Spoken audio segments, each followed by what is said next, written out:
Ancestors are all around us constantly, and it is up to us to recognize that they are here and establish a relationship with them so they can communicate their wisdom.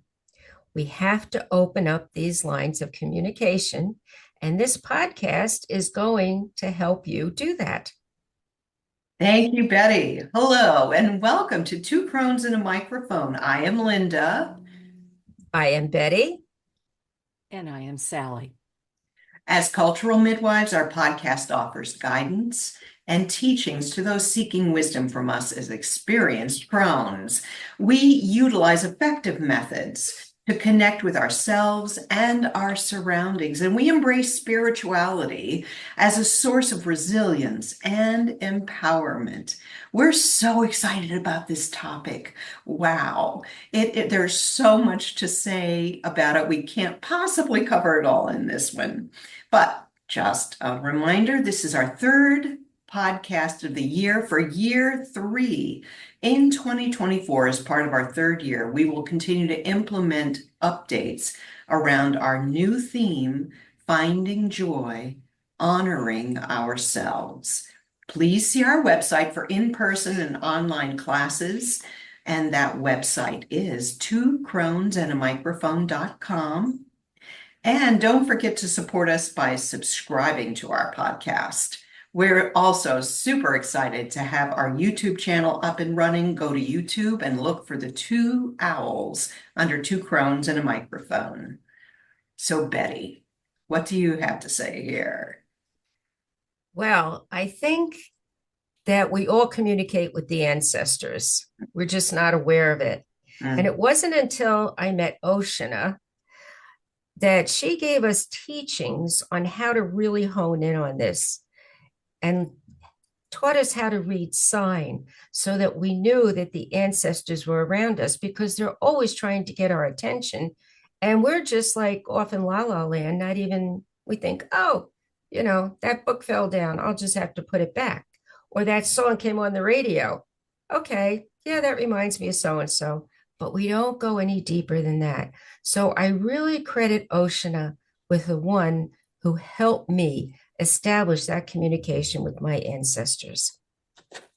Well, I love what you're saying, because, when we were prepping for this podcast, we talked about how it's not always a Cecil B. DeMille moment. Not everyone may know who that is, but that's a big production musical from the 1930s in which there were 100 dancing girls in glittery costumes and the piano and the orchestra going. Sometimes it's much more subtle than that. So it's kind of fun. Now, here right now, we're coming up on Halloween. And that is a time classically when the veils thin, and it makes it easier and simpler in many ways and many traditions to be able to access our ancestors, although Betty and Sally and I all agree our ancestors are around all the time. But some of us like to be scared with the creepy or the dramatic at Halloween, but not everybody. I'm in the second bucket, by the way. And so we get to decide what comes through. Not everything has to come through. We're in charge of that to some fair degree. We get to pick and choose, and that's a point of empowerment to decide who and what we want to listen to. Now, when we did our second podcast, Betty put together a wonderful reel that shows you how to smudge. Smudging is one way that you can start before you want to contact your ancestors to clear the energy in the room where you're sitting, to clear yourself, and to be grounded. Remember, our first podcast was on grounding, and focused, and then in some manner that makes sense to you, which we'll go into more, just to listen. And I want to bring up another piece too, which is if you go to podcast number 16 of ours, the meditation gift for golden light meditation, you can find a wonderful practice that you can do in 1 to 2 minutes that's going to give you both protection and clearing about in your field and all around you and throughout you. It's a 9-minute podcast, but by the time you listen to it one time, you'll be able to shorten it to a 1 or 2 minute daily practice. I highly recommend this just as an ongoing practice for what I call um, spiritual clearing. And it's I a think great practice. Oh, sorry, Betty. Um, It's a great practice. Thanks, Sally. Yeah. I think that this is important also because people are very afraid sometimes. I know I ran into that in my own family. Like, you don't want to let anything evil in. That's a big deal. Mhm. And by doing the meditation, and there are other practices that we can give you, but by doing that, you're setting up that field of protection, and that makes you more comfortable. And when you're more comfortable, it is easier for you to access the information that the ancestors are trying to give you. I use a prayer practice. Hmm. For me, I'm a big devotee of the rosary, and I say that sometimes 2, 3 times a day, depending on what's going on. Hmm. And I that's not uncommon for me. And then I'm listening, at the same time, because I'm not sitting necessarily. I'm walking the dog when I say it. I could be walking around the property, but it just gets me into that frame of mind where I'm listening to hear what's being said. And I think my ancestors use that practice also, which is why it calls to me so deeply. Hmm. Somebody else may use a mantra, Hmm. and use beads for that. Hmm. Somebody else may just sit quietly in meditation or Hmm. sit quietly and listen.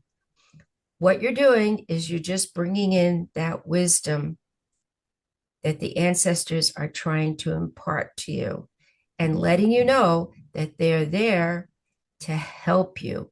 This is really important. They're really there. They want to help you, they want to be with you. Yeah. I was thinking about this as we were talking. We never really said who are the ancestors.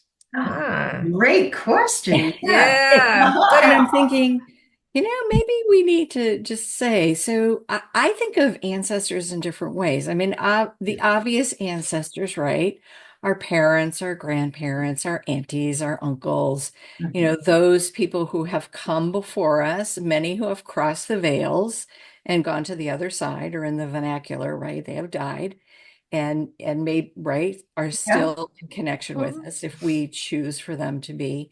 Yeah. But I think I have lived in places, and I'm sure you all have also, but I'm thinking of examples where I've lived places and the ancestors of the land are accessible to us as well. Yes. Exactly. And so sometimes that I think is what sort of freaks people out because it might be easier to sort of hear your mother's voice in your ear with a bit of wisdom Hmm. that we can connect to, or, I think about it more in terms of an intuition in my head where I Yeah. like I have some wisdom and I'm like, huh, that sounds like something my mom would say, or that sounds like Hmm. something my Hmm. dad would say. Yeah. Yeah. Um, and maybe that applies in this situation. But I've also lived in places, and the place where I first came upon this was actually in Hawaii, where I was living in a valley and I heard and felt and sometimes saw the ancestors that used that valley as a traveling down from the mountains into the sea. And I really didn't understand that until I started talking with the people that I worked with that said, oh, that's a common occurrence. And they really kind of educated me on that whole part. Mhm. So ancestors sometimes are genetically linked to us, but not always. And so Hmm. I love that. I, I think it's really easy to write off the wisdom that comes to us. I do too. And for myself, I've had to learn to acknowledge that the intuition I have might be from my deeper self, but it might also be the wisdom that comes to me from my ancestors, some of which I recognize, some of which I don't. Mhm. But I think we kind of minimize that, whether it's self-doubt that could be real. Um, I know a lot of people are told as kids that they must be making up the wisdom that comes to them. Mm, And so you're exaggerating, you're making it up, that can't be real. And so mm, I know when I was raising my own children, I had to be really careful to not do the same thing and to listen to what they were saying and bringing to me Mm.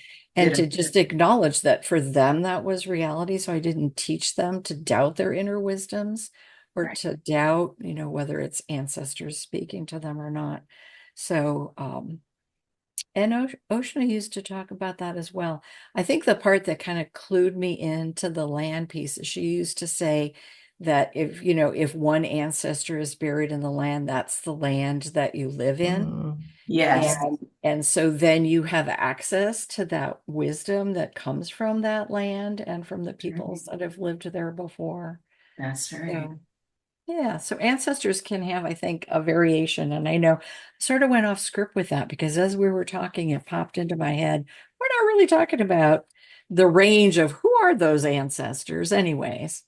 I so appreciate that you brought up the land in particular, because in one of our last two podcasts, we just mentioned a practice where we begin to reintegrate and have a conversation with the living land beneath our feet. But that's beautiful. Thank you. And I appreciate it because this land that I'm living on now, as you both know, Mm, is just loaded. My heavens, this is mm, old property, and there are so many different ancestors out there. And a lot of times I do hear them. And thank God, because if I hadn't met Oshana, I would have thought that I was certifiable. I mean, and off to see the the psychologist to shrink me, as they say, shrink my head. mm, mm, So learning that it was common really, really helped me. mm, Um, my family, my mom was extremely psychic, extremely gifted, but she was afraid of it, mm, very afraid. I mean, there was something she would do, communicating with animals, that was okay. Somehow in mm, her head, that was okay. mm, But acknowledging the fact that ancestors may be talking to her, and I know that they did. When I look mm, back, some of the things she said, because our family on her side was here for quite a while. My dad's side, my grandparents were immigrants, so they were bringing over stuff from Europe, right? mhm. And Ireland, of course, Ireland, naturally. And if I'd known my Irish grandmother, I am sure I would be hearing a lot from her because the Irish seem to accept this more than other cultures. But because of her fear, she often told me that what I was experiencing was just what you were talking about, Sally, that I had made it up. And it wasn't until she went into her 90s that she admitted to me that, yeah, she was fully aware of what she was doing. But because it frightened her so much and she was so afraid that she was going to bring evil in, that she was trying to squash it in me. And unfortunately, what happened was it made me think I was crazy, right? Mm. Once I started to accept this, oh my God, it was so much easier. So much easier. Absolutely. Well, I was really lucky because I was brought up in a family that sort of accepted a lot of the basic ideas about ghosts and ancestors and things like that. And it was largely through my maternal grandmother because she was always curious Mm. about many different things. And in fact, I can tell a story. At one point, when I was in college, I lived with her along with a couple of my cousins, and she was down in Florida for her seasonal go to Florida time. And I was in the basement bedroom that was mine. And I woke up in what seemed like the middle of the night to hear footsteps coming down the basement stairs. And of course, I was terrified, but I couldn't seem to move. I managed to turn myself sideways just a little in bed, and then I saw a light coming closer and closer to my bedroom door, and all of a sudden there was a diaphanous figure. You could see through her, but she was a crone. She was an older woman. She was holding an old-fashioned candle lantern. And I went, oh. And so she walked across at the foot of the bed and then disappeared. So I was able to call my grandmother the next day, and I said, Grandma, I just had, and thank goodness I could talk with her about this, right? I just had the most amazing experience. It was a little scary, but I had the most amazing experience last night. She said, Oh, that was your great grandmother, dear. She always used to live in that bedroom when she stayed with us for the last few years of her life. I went, You mean I just met my great grandmother? Because I'd never known her as a child. She died before I was born. But that's an example of where the kind of acceptance was. I was so Yeah, grateful for that. that Right. is wonderful. Yeah. Yeah. We did have, it's interesting. One of our houses in Brooklyn, we did have a ghost. Everybody saw her, the kids especially. She would come sit on our beds, and there's a whole sad story behind her, but she was in that house. And it's so funny because we all knew she was there and we never talked about her until we became adults. And my mother confirmed that the woman had died in the house, and apparently she never left. So, they're not to be afraid. Don't be afraid. That's what I'm trying to say. Don't be afraid. And thank you. And then Sally, how was your upbringing? Was there an openness to spiritual appearances, we'll call it? I know I was thinking, do we have time to do that story? Well, Yeah. I mentioned living in Hawaii. And so in this apartment that I lived in with my roommate, and if by any chance you're listening, Leanne, you'll remember this story. Her name is we had kind of a parade of ghosts that moved through our apartment building down to the sea. Uh, And so we were advised, by the people that we worked with that Native Hawaiian peoples use tea leaves. And so they gave us this ceremony that we did to kind of ghost proof our house. I just say that because the spirits that's their land and that was kind of their pathway. But we did that. We put tea leaves on all the doors and the windows and everything. And my mom was visiting. And very much this was part of my growing up as well. But my mom was visiting, and I went to work and I came back in the evening and she said, You have ghosts in this house. And I said, Well, yes, but how do you know that? She said, Because I was sitting at the kitchen sink and I could see and feel this ghost that was just outside. In Hawaii, they have these windows that are like louver shutters. So you open them up and the breeze comes through. So she said she had the louvers open. She said, I could see it. It was right on the other side of the glass. It was clear it was trying to get my attention and come in, but it couldn't come in.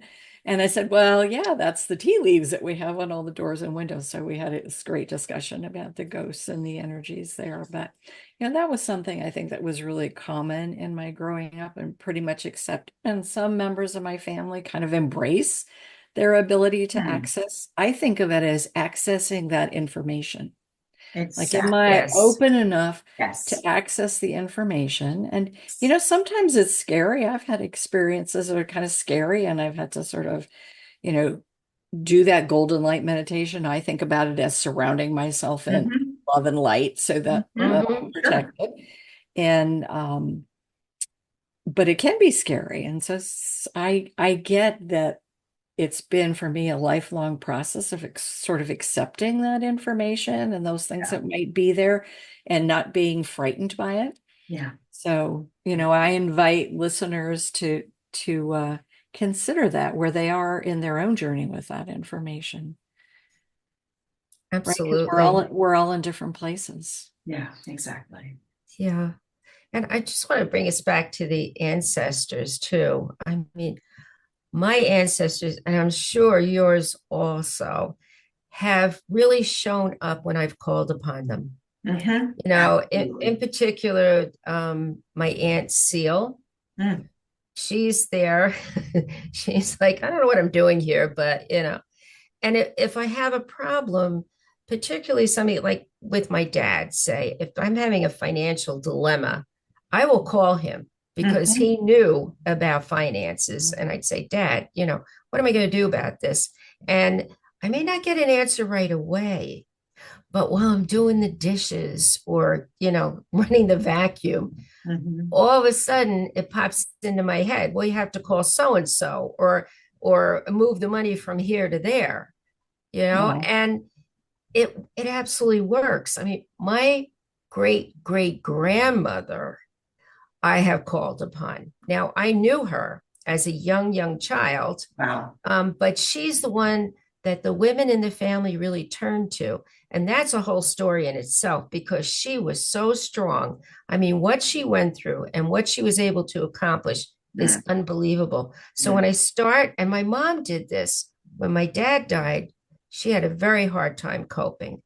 And she would always say she was calling upon her great grandmother Wow. Wow, it's right. because Yeah. she was so strong and she needed her strength and it helped her. So don't be, they really want to help us. They really want to be there. And my big fear these days is that we have lost the art of listening.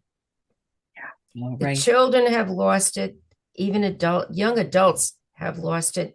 You know why? Because we're on our screens all the time. We Mm. have to be entertained. Mm. And that's another discussion, but it really does, I believe, interfere with the communication. I agree. We need Yeah. to be focused on our inner world as well, and also Yes. just and sometimes to your point, doing the dishes or going out for a walk, or it doesn't even have to be sitting in meditative silence, though that of course is lovely too. It just at different times when we begin to open ourselves away from that mono focus on 4 inches in front of us, or the foot Yeah. in front of us at our screens, sometimes new information can come in. That's when we tend to have those aha moments too. That's part of the Right. reason that we say, go out, reconnect with the land, go out, find a glimmer. Those are all the kinds of little itty bitty practices that can help open you up to receive a message from your ancestors. Yeah. Well, and the question we want to pose to all of you, and I know Betty, you might have, maybe we're going to say this, is I wonder, right? We wonder if it means that our children are losing their ability to access the ancestors as children and then adults. And what do you all think? Let us know. Go on Facebook, go on Instagram. Tell us what you've noticed and what you think about that. We want to hear what your thoughts are. So Yeah. we invite you to reach out to us. And Sally, you had you wanted to speak a little bit about the DNA. I did. I think I'm going to keep it short because of timing, but if you have any doubt about your ancestors being around you, remember that we have them in our DNA. Look at pictures of your ancestors, um, and how you look like them, how you're a combination of them. Um, Betty, when we were talking about this, matter doesn't die, remember? Mm-hmm. Yes. So it activates the memories in our body, right? So there's a lot of research that's happening now in precision medicine about what is in our DNA and what is in which Yeah. particular strand. So science is actually catching up to spirituality, I think, in this situation, Mhm. because it's starting to link, well, not starting, it's we're well into linking what's in each of the cells in our body and the strands of the DNA. And we're mostly looking at how that affects us in terms of illness, unfortunately. Mm. And then medicines, precision medicine is about really focusing on our DNA and what medicines might be helpful after kind of dialing that down to what is best suited for a particular medication. But what I love about it is that it really is making clear to us our connection with our ancestors and the importance of them. They live in our DNA. We Mm-hmm. stand on their shoulders. So that comment that many of you probably have heard before is we stand on the shoulders of our ancestors, and literally, while we might be standing on their shoulders, they are living within us. See, I love that. That makes it so much more personal because it is how we got here. And so it's not just a metaphor or a nice picture of thousands of people underneath us or supporting us. It's actually live and living as an a real awareness within our body that we walk around in the DNA. Yeah, and a lot of people, of course, have done the various DNA testing and finding that Yes. they have Mm-hmm. strands of things that they didn't really know about. And so it's kind of opened up this discovery of, wow, I don't know anything about those ancestors because Yeah. I didn't even know I had that particular heritage embedded in my DNA. So in some ways, that's a very interesting kind of rabbit hole that people go down when they're studying their ancestry and they choose to use one of the sites that does DNA testing. Yeah. I know people who have done that. I haven't done that myself, but I certainly know a lot of people who have. Yeah. Yeah. I have, and it's really amazing. I found out.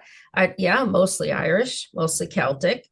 It's Irish, Scots, some English, but there's also French and some Italian, which, I love Italian food. Where did that come from, right? I loved being in Italy. I knew I had been there before.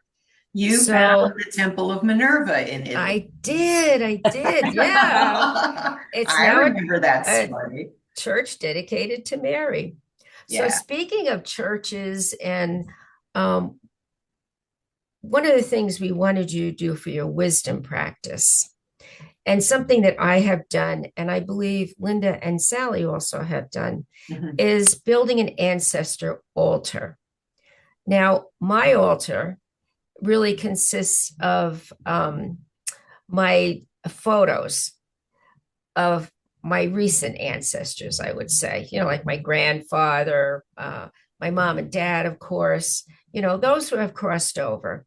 So I have that altar there, and I have little sacred objects on the altar, maybe relating to the person, and it brings them to me when I call upon them. They're there for me. Mhm. It's a beautiful, beautiful reminder. And my homage to Oshna is I have some kachinas, which are little Native American dolls that are actually living beings, Yeah. and they are looking over that altar. So it's really, really nice. There's a candle I have, electric candle that burns at night, with the Blessed Mother on there, and it's just very comforting to me to know that they are there. So, one of the things we are asking you to do is think about doing that. And it may not be an altar, it may just be a wall with pictures of your ancestors.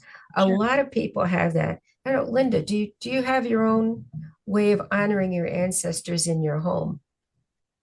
Yeah, I have pictures of both of my grandmothers because I like to go back through my maternal and paternal lines, but I love identifying with the women in Mm-hmm. family. And so I have them present and I look at them and I thank them every day. Thank Yeah. you. And I often will feel a little bit of a little scratch on the back or a little bit of kind of like, oh, we love you too, dear, kind of Yeah. feeling that comes through. And Mm-hmm. and so it's a small practice, but it helps me feel really rooted and grounded. Yeah. I feel like they're there for me. All my ancestors are, I feel my dad around sometimes, my grandfather. My paternal grandfather was both a farmer and a coal miner. And so a long while ago, maybe 30 years ago, when we were studying with Oshana, I suddenly had a revelation that he was my connection to the deep earth and that he Wow. was Whoa. Yeah. of the deep earth. And so when I work with earth-based practices, I call on him. You know, I Sally? I was thinking that, and yes, I do have specific places, but another way that people might choose to do that is some people scrapbook. that have pictures of all of the generations. Yes. And a lot of people are doing that digitally now. They're digitally scrapbooking. Mhm. And so that's something that you can use to reflect back on and get in touch with as you look at the actual images or pictures if you've scrapbooked them. And I know we're coming up on the Day of the Dead. And so, it brings to mind the notion of feeding the ancestors.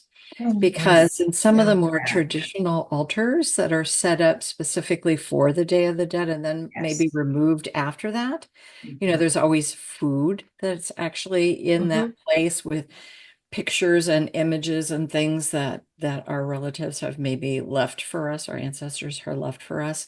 And Mhm. so that notion of giving thanks to the ancestors for being accessible to us, and that how I guess the other part of this might be, how would we feed our ancestors? I How love would we that choose to thought. nourish them? And in more traditional practice, Oshna taught us to feed the ancestors by leaving them cornmeal. Yeah. Exactly. And so our kachinas and fadishes and things were fed with cornmeal. Yeah. But there might be something else you do. Maybe it's fruit or some other thing that you're leaving. Honey and apples, Yeah. Mm. all kinds of things. Yeah. I love that. Thank you for adding that. That's wonderful. Well, so the wisdom practice is find a way to honor your ancestors. And one way we suggest is building an ancestor altar in whatever way makes sense for you. And just listen. Try to open yourself to listen. Maybe it's hearing that special song that you know was your mom's favorite, or maybe it's just going outside and seeing a bird chirping in the tree, and you happen to know that that was Granddad's favorite bird. Listen in, see what you can find that begins to connect you in a real way with your ancestors. Anything else, ladies, before we end? I do. I just finished reading Perdita Finn's book, Take So, Back the Magic. so excellent. Highly recommend. Highly recommend. Yes. And if you want to go further with this, I would definitely get that book. It's well written. It's just a great book and will help you on your journey to contact the ancestors. No doubt about it. And that's all I'm going to say. But I really, really think that that would be a good addition to your life. Nice. Completely agree. Perdita, Perdita, Finn, Finn. Yeah. And her book is Take Back the Magic. Yes, completely agree. It's a game changer book. It's wonderful. And It is. we all love her. So, all right. Well, thank you for listening. We appreciate you tuning into our podcast. Kindly spread the word and feel free to reach out to us with any questions about this subject. Please send questions and we'll be glad to answer. And please feel free to leave a rating and share this episode with friends and family. We like it when you subscribe to our podcast with your podcast provider. You know what that does, then you'll get a notice every time we post. So we'd love for you to leave a review on Facebook, Instagram, LinkedIn. Tell us what's most memorable about this episode. Maybe you have a story to share with us about your ancestors. So That'd be great. that'd be fabulous. We love that. We aim to give you ways to be kind to yourself and others. Many thanks to MinervaED.com and Franny's Photography for sponsoring our podcast. And on that note, I just want to remind you about the YouTube channel. Please subscribe to that. Thank you. That will help us also. And I'm hoping that, we are helping you navigate the muddy waters of our time, which are really, really muddy these days. So, Yes, indeed. I'm not even going to go there. Yes. no. No, so much to say there. Yep. Mhm. All right. So, go outside, find your glimmer. I know I usually say what I'm going to say, but I would also invite you all, if you have a way of praying or giving thanks. When you said the muddy waters, I had to go to the fact that the hurricane has hit states. Yes. And so whether you pray and you want to send your blessings for all the people in the land that's affected there or help in some other way, please do that. Thank you. And remember, walk in beauty. Kidishte. All is Kadishte. made beautiful. Kiddush Day.